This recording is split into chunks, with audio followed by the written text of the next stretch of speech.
Something as simple as a dash of paint is the only marker for the passing distance when you find yourself in a world too big to be real.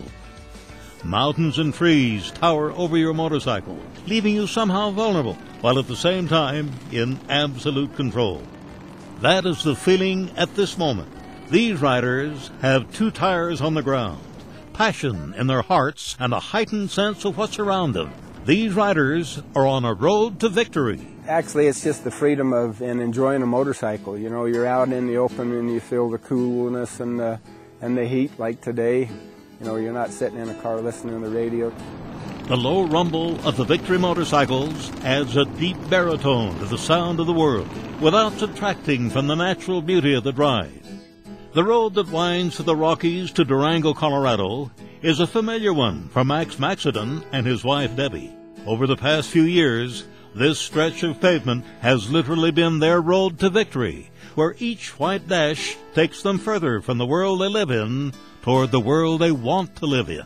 It gets me away from the house, it gets me away from work, and all I have to do is just sit on the back of the bike and watch the scenery go by and enjoy it. It's a no-brainer for me. When you get on that bike and you start that motor, you relax. Stress goes from the top down to the bottom. And that's one of the great things about a motorcycle. The Victory Ride, an annual event centered around experiencing the world by motorcycle, will bring bikers from every direction on the map to converge on Durango, Colorado. There are two ways to get there.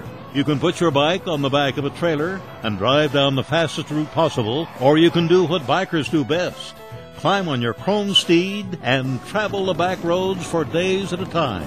For Max and the gang of motorcycle enthusiasts who are ready to lay down the rubber with him, there was really no choice. Victory begins the moment they pull out of the parking lot at Tri-City Victory, Max's dealership on the Wasatch Front. The joy of the ride is not the only thing that takes these everyday hoghounds out of the law office, bike shop, or dental practice.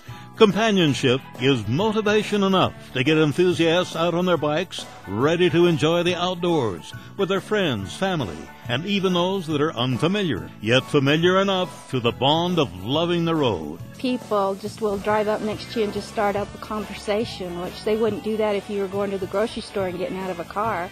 But if you're on a bike, they come over and ask you questions and visit with you.